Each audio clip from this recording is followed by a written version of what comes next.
Communications group MTN says it doesn't owe any taxes to the Ghanaian government, despite being hit with a charge of $773 million. The firm's CEO spoke to a Rise business correspondent, Rota Sadiri, at the World Economic Forum in Davos, Switzerland. He began by asking if the telecommunications sector is recession-proof. The discussion here at Davos around recessions is that actually for developed markets, maybe the prospects for 2023 will be better than we thought of, maybe 2 or 3 months ago. It looks like in some countries it will be either very shallow recessions or actually recessions will be avoided completely. However, in the markets we operate in, Africa, I think it will be a little bit more challenging. There's still going to be some socio-economic and challenges coming out of the crises that we've come out of. COVID, firstly the pandemic, then we had the war in Ukraine, and you have heightened inflation in many markets. So I think we're going to find that in the markets we operate as MTN, things will be challenging. Having said that, I think the telecommunications sector should have a lot more resilience. The services that we offer, these are in demand. People need to get connected. 1 out of 2 Africans still doesn't have a smartphone. So the job to connect people, I think, is going to be, continuing to accelerate. So it's not that we are recession-proof. I think we will have, in general, a much more resilient performance in a macro that is still going to be challenging across the African markets. What is going on with governments around the world that are strapped for cash, trying to hit MTN up for money? I'm talking about the Ghanaian government that we all know has a revenue and debt problem, coming out of nowhere with a $773 million back tax bill for MTN Ghana. What is your stance on that? Are you responding to them?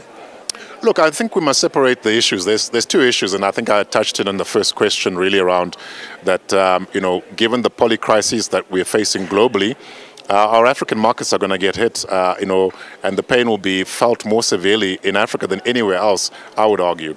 So, you're talking about Ghana, but I think it's not just Ghana, it's many markets. Egypt is facing the challenges, Ethiopia, Zambia, Ghana, and the list could go on.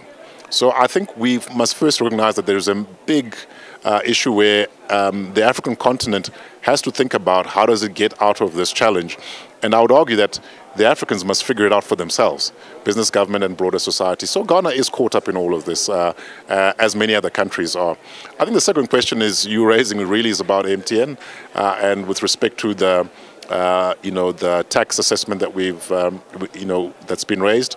We've noted in our communication, which we released last Friday, as well as an investor call on this Monday past, is that, firstly, for us, taxes due had been paid, and we stand by that position.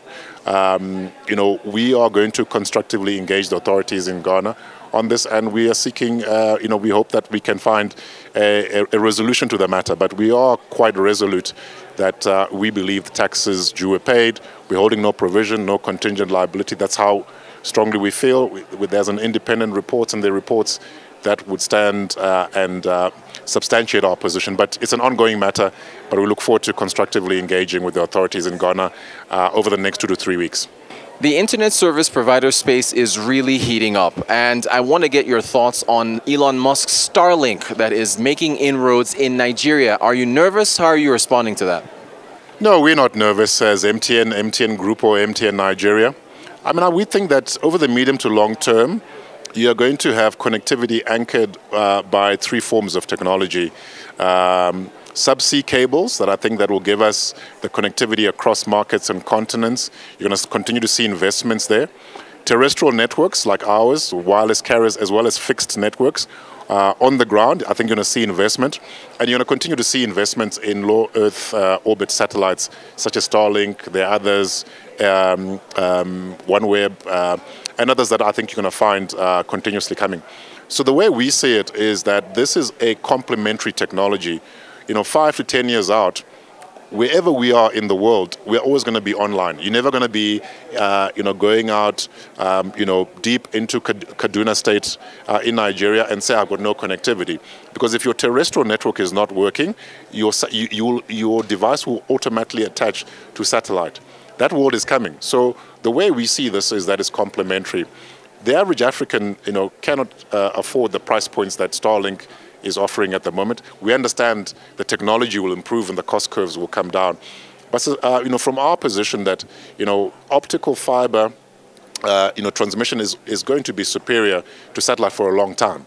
But what satellite has is that it can get to the deep rural areas and where the network is shut down because of power shortages. You will have power in space. So I think that the key thing is it's going to be complementary technology, and you're going to see us, terrestrial networks such as ours, partnering, with space operators over time. We understand that MTN is working with a company that helps people with disabilities in South Africa called Convo. Can you tell us more about the pilot project that the two of you are working on?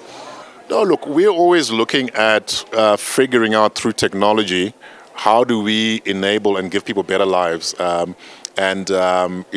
Disabled people, have constraints that limit their ability to live as full a life as others, abled people would. So what we are looking at there is to figure out, how do we use the technology to basically improve their lives and create opportunities for themselves to build their own businesses. That's where we are focusing our technology. But I think you'll hear more of that over time. It's something that we're pretty excited about. Finally, I just want to get your outlook, I guess, on the telecommunications sector in 2023. How do you see things playing out, I guess, globally, Africa in total? Yeah, I remain pretty excited about the telecommunications sector. There is still, particularly in Africa, a massive job to do to drive digital inclusion. As I said, basically 1 out of 2 Africans doesn't have a smartphone. And as long as they don't have a smartphone, they don't have access to the internet and the benefits of the internet. So we, are pretty bullish about, the sector going into 2023. We understand that the macro will be very challenging for many of our consumers and the markets that we operate in. But we can bring, 2 nation states the digital infrastructure that can help Africa leapfrog some of the challenges. We're going to be putting $2 billion of capex into our networks across the various markets we're operating. We're sustaining our level of capex because we really believe in the opportunity. 1/3 of that will be going to Nigeria specifically. We're very excited about Nigeria and the growth prospects there. Mobile money growing off our communications business. So we remain bullish about the telco sector, and that we should be able to see very good growth and new customers coming on to our networks for the very first time. We remain excited.